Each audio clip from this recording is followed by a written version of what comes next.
We have time for almost 15 minutes of questions. So,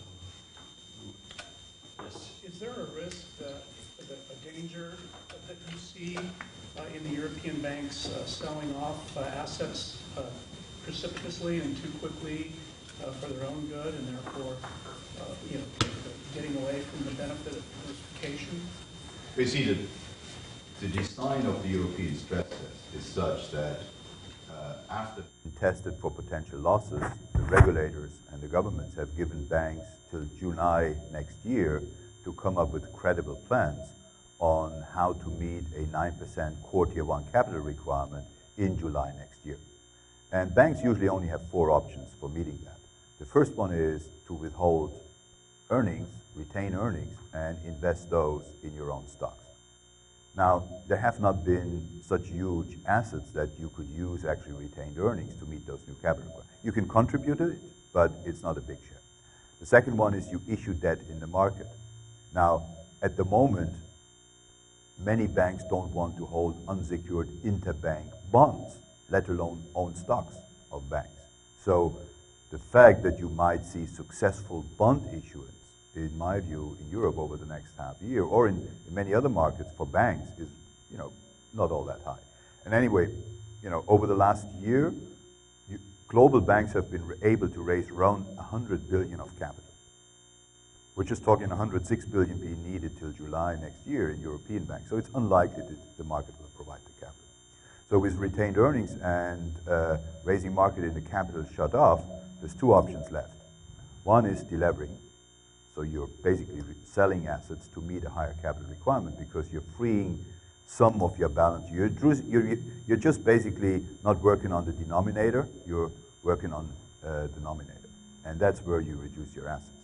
And that's what I said, we're seeing that happening as I speak. It's actually been happening over the last few weeks. So everybody you ask in the financial markets will tell you that at the moment there is actually some deals that are being offered by European banks, either to sell part of their subsidiaries or to sell part of the balance sheet that it basically ties down capital. They're not doing new lending at the moment because you would need capital and liquidity to do that, so the lending channel is shut off, and that's a risk for the economy. And the final thing you can do is basically take capital from the sovereigns. And every European bank wants to avoid having the sovereign take money. And so there is an example on how you can do this successfully, and I think that was the TARP. I mean, after some initial problems with TARP, when it was actually decided that there is an announcement, look, we stress test the bank's balance sheet, here's the size of the hole, and here we fill it. Same point in time, no question. It wasn't popular with the banks, but banks could then raise capital in the market to sell back, to buy back those stocks. And basically, that's the better route. So I think one of the problems we're seeing in Europe is this half year that the banks are given for reacting, they will use exactly in that fashion that we hear from everyone, that they're deleveraging rather than trying to raise capital.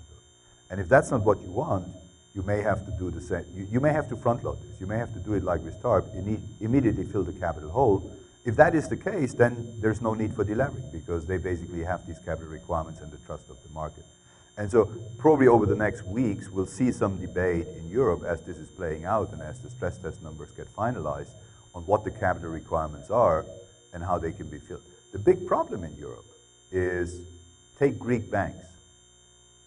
Well, the option of meeting a capital hold in a Greek bank by issuing more debt instruments to fill it from the Greek sovereign is very low because they're correlated one-to-one. So the money has to come from somewhere else, either from the future European stability mechanism or from other countries. It has to come, it has to be outside money. And that's what making this move on bank capital so difficult. And that's why many of the banks in the country choose the balance sheet reduction rather than waiting for that capital to come from somewhere. Because at the moment it's totally unclear. There's a procedure, and ultimately it's the government of the country first that is in the core, then it's Europe. But that is not clearly defined because the question being asked, well, if that fund in Brussels already has challenges meeting the fiscal requirements of basically channeling money to peripheral countries, and you add the bank problems, then you immediately have a new debate about whether that fund is large enough or not. And so the whole issue of banks and sovereigns is really intertwined in some of the peripheral countries. And I think because markets are much quicker on banks, and banks' liquidity doesn't have the 13-year, horizon that sovereign debt has, you need to act on the banks much quicker than acting on the sovereign. You need to solve the sovereign problem too, but the numbers we're talking about on debt instruments issued by banks relative by sovereign in Europe is a multiple of that. So it needs bolder action on that front. Here, and then Tom. Let me just jump into the bank recapitalization. Many questions, but let's focus on this one here. TOP obviously was supposed to be used to buy the bad debt first and capital was injected. In some ways, you're suggesting the stability mechanism maybe should be used to recapitalize the banks. Let me ask you specifically about kind of the politics of bank regulation. It appears that the bank regulators always want to, quote unquote, protect the national banks and not force them to write enough down. If you look at a weaker country like Spain, they've worked for a long time to fix their banking issue, but they have exactly that issue, depending on how they create the bad bank, how they move the assets off, it may create too big a hole in the sovereigns. How politically are the sovereigns acting when they pretty much have to sacrifice their own AAA rating, financial health in order to save the banking system? How does that work out in practice? Or do you have any input on that from your vantage point? Well, there are two issues here. The first one is, and I can go back to the German experience when I was still in office, at some point after the default of Lehman, the first problem we had was a bank called SIEPR Real Estate. It owned DEPFA Bank in Ireland. It had actually taken it over in the crisis. And suddenly we faced a huge capital hole and liquidity shortage in that bank. If we would have solved that bank's problem with the way we usually solve problems up to that point in time, that was, I would, in a room as big as this, call the major banks of Germany, and I would say, this bank has this problem, you're all going to face problems if we don't solve that in this room. So we would have a weekend meeting and we would come out of that room with a deal on how the banks would help that bank to get through, and there would be some public money involved, some public money. When SIEPR Real Estate and Lehman happened, it was pretty clear that the whole market was down. So you needed a big solution. And in Germany, we embarked on a 500 billion bank rescue fund. 500 billion at the time was 22% of German GDP. That was a big number. If you compare that, it was roughly as large, the German fund alone, as the US fund at the time, 700 billion TAR, in dollar values. And a huge part of that money was just used for two institutions, SIEPR Real Estate and Commerzbank. And I think what the Europeans are now facing, with banking problems being as large, they need to go back to bold action on the bank. So they need very convincing, TARP-like figures for making sure there are backstops for banks. And that's much harder, you rightly said that, it's much harder now where the fiscal situation has been called, because if you go back to the first round where we had to do this in the fall of 2008 for the European banks, or where the Fed had to do that in the same period in time, the issue of sovereign debt just wasn't on the radar screen for everyone. The sovereign was a solid, there was no question about the solidity of sovereign. So you could co-sign a check credibly as a sovereign, and everybody would believe that that would basically ensure the solidity of the banks. We're not in that point anymore. The sovereign signature has been questioned, at least to some degree, the lower the rating is.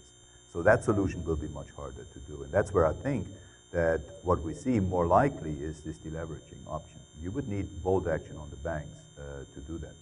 And I think the second issue is banks have been rescued one time already. Just imagine here for the United States, you would have to go back to a TARP 2 procedure. It was already hard to do TARP 1, and actually the first round of hiccups in Congress and Senate and until this was passed. And there's still debates about the legitimacy and whether the Fed took the right action on some of the big players like AIG. Imagine you go back to that same discussion, which is where Europe is heading, that you need a second round of those things. I remember many German politicians and European politicians when after we came out of the problems from doing it first time around, they said, taxpayers will never accept that we do this again. But that's where we are now.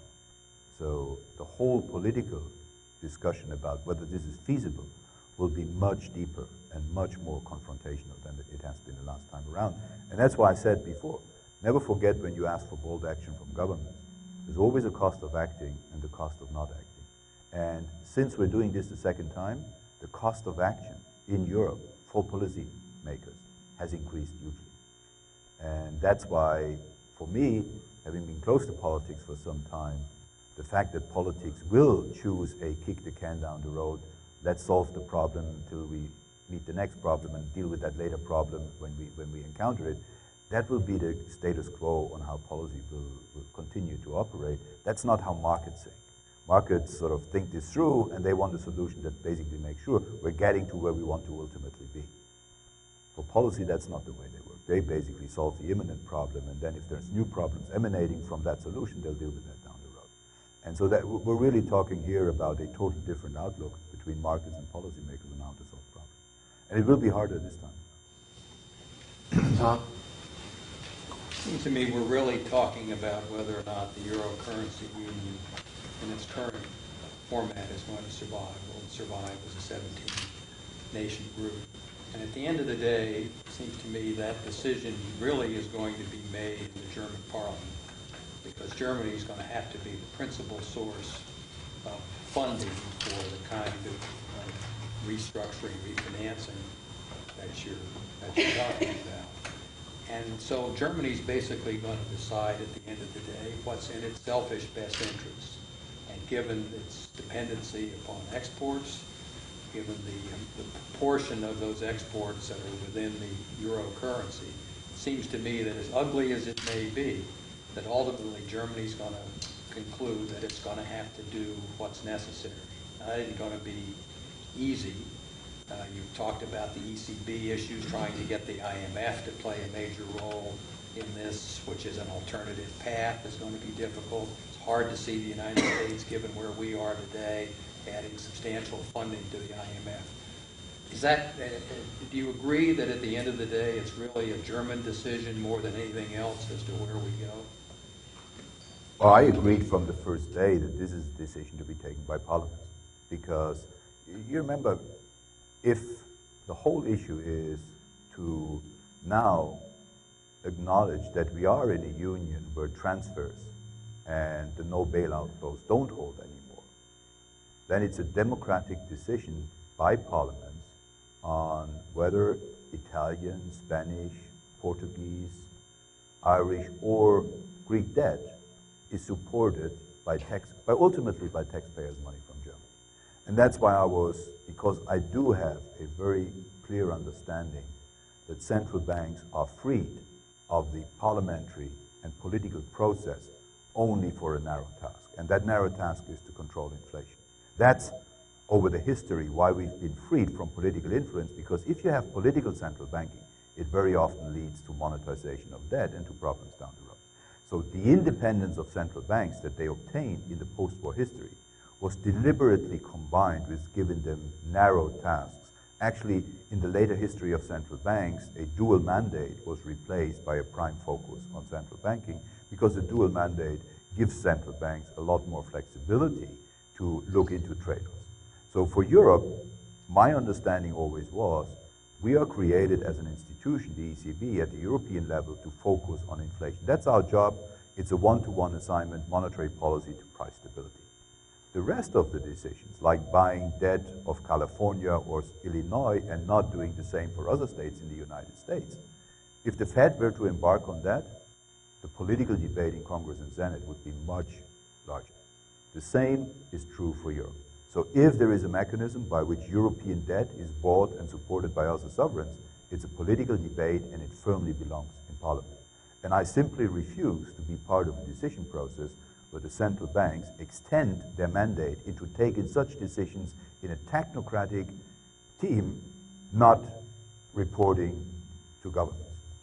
And for me, so that was basically something that I said, well, if you want to do that, it may not be ruled out, but that's not the intention of the law. And that's where this decision leads. And on the German decision, I'm pretty sure the German government and the German parliament will always take the decisions that are needed to do this. So if the political consensus is the historical project of the euro is just too important to jeopardize, and actually a country like mine, Germany, being at the core of twice atrocities in Europe, in the last century will think twice whether they will be the country that lets this European project fail, which is all about integrating Germany from an outsider position again into the core of European decision making.